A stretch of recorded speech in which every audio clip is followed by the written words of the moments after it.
Assalamualaikum warahmatullahi wabarakatuh. Perkenalkan, nama saya Fahri Hadiansyah. Saya dari kelas B1 Manajemen. Di sini saya akan mengerjakan tugas dari manajemen tata kelola perusahaan, yang dimana di sini saya ditugaskan untuk menjelaskan materi dari tata kelola perusahaan.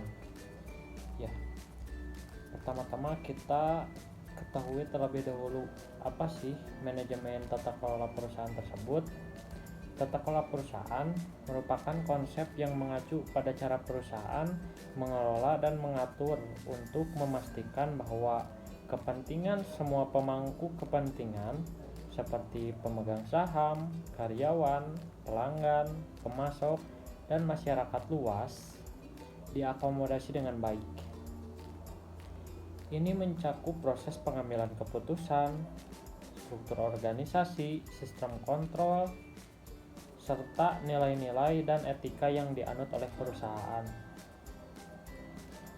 Tujuan utama dari tata kelola perusahaan yaitu untuk menciptakan lingkungan yang transparan dan adil dan akuntabel, di mana perusahaan dapat beroperasi secara efisien dan bertanggung jawab, sehingga mendukung pertumbuhan jangka panjang dan menciptakan nilai bagi semua pemangku kepentingan.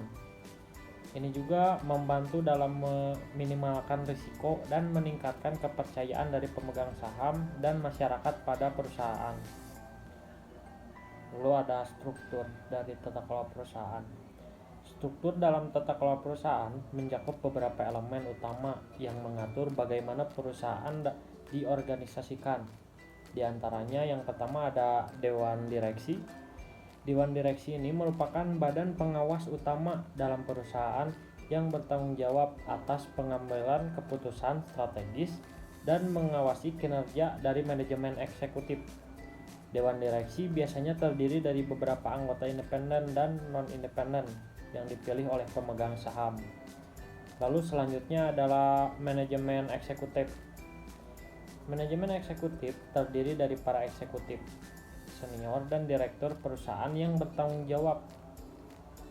Manajemen eksekutif terdiri dari para eksekutif senior dan direktur perusahaan yang bertanggung jawab atas pelaksanaan keputusan yang diambil oleh Dewan Direksi. Mereka mengelola operasi harian perusahaan dan melaporkan kepada Dewan Direksi. Lalu yang ketiga ada komite-komite Dewan. Dewan Direksi biasanya membentuk komite-komite khusus untuk menangani masalah-masalah tertentu seperti audit, remunerasi, dan nominasi. Komite-komite ini membantu dalam mengelola risiko, memastikan keputusan, dan menilai kinerja dari perusahaan. Lalu yang keempat ada pemegang saham. Pemegang saham memiliki kepentingan langsung dalam perusahaan dan memiliki hak untuk memilih anggota Dewan Direksi, menyetujui perubahan penting dalam perusahaan, dan menerima dividen. Mereka juga memiliki hak untuk memperoleh informasi tentang kinerja perusahaan. Lalu yang kelima ada manajemen rantai pasokan. Bagian dari struktur perusahaan adalah manajemen rantai pasokan yang bertanggung jawab atas pengadaan bahan baku, produksi, distribusi, dan juga logistik. Lalu ada yang terakhir yaitu karyawan.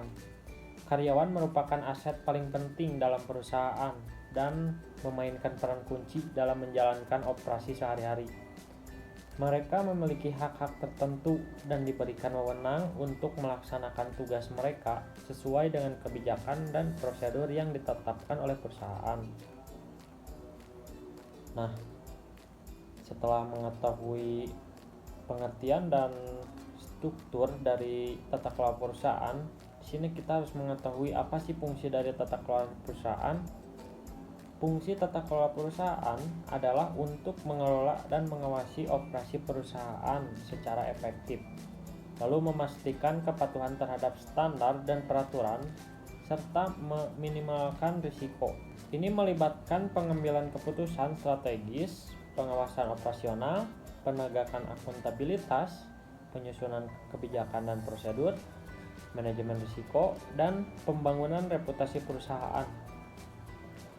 Secara keseluruhan, tujuan dari tata kelola perusahaan adalah menciptakan lingkungan yang transparan, adil, dan bertanggung jawab, di mana perusahaan dapat beroperasi secara berkelanjutan dan menciptakan nilai bagi semua pemangku kepentingan.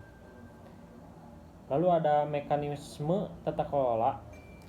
Ini merupakan sistem atau proses yang digunakan untuk mengelola dan mengawasi operasi perusahaan. Ini mencakup struktur organisasi, prosedur pengambilan keputusan, pengawasan, dan kontrol yang ditetapkan dalam perusahaan untuk memastikan bahwa semua pemangku kepentingan diakomodasi dengan baik. Dengan mekanisme tata kelola yang baik, perusahaan dapat menjalankan aktivitasnya secara efisien. Sasaran yang ingin dicapai dengan sistem tata kelola perusahaan yaitu yang pertama ada peningkatan nilai tambah perusahaan dan pemegang saham. Lalu yang kedua ada perlindungan terhadap kepentingan stakeholder lain. Lalu ada penurunan biaya perizinan. Lalu ada OECD atau Organization of Economic Cooperation and Development. OECD ini merupakan organisasi internasional yang sangat berkepentingan terhadap berjalannya sistem tata kelola perusahaan di negara-negara anggotanya dan selain anggota. Nah, di sini kita dapat lihat ada 8 negara yang tergabung terhadap OECD. Yang pertama ada Australia, lalu ada Austria, ada Belgia, Kanada, Chili, Kolombia, Costa Rica, dan juga Republik Ceko. Prinsip-prinsip dari OECD sendiri, yang pertama ada hak pemegang saham, perlakuan adil terhadap pemegang saham, lalu ada peran stakeholder, pengungkapan dan transparansi, dan pertanggungjawaban dewan. Nah, sekian pemaparan materi mengenai tata kelola perusahaan. Baik buruknya mohon dimaafkan. Assalamualaikum warahmatullahi wabarakatuh.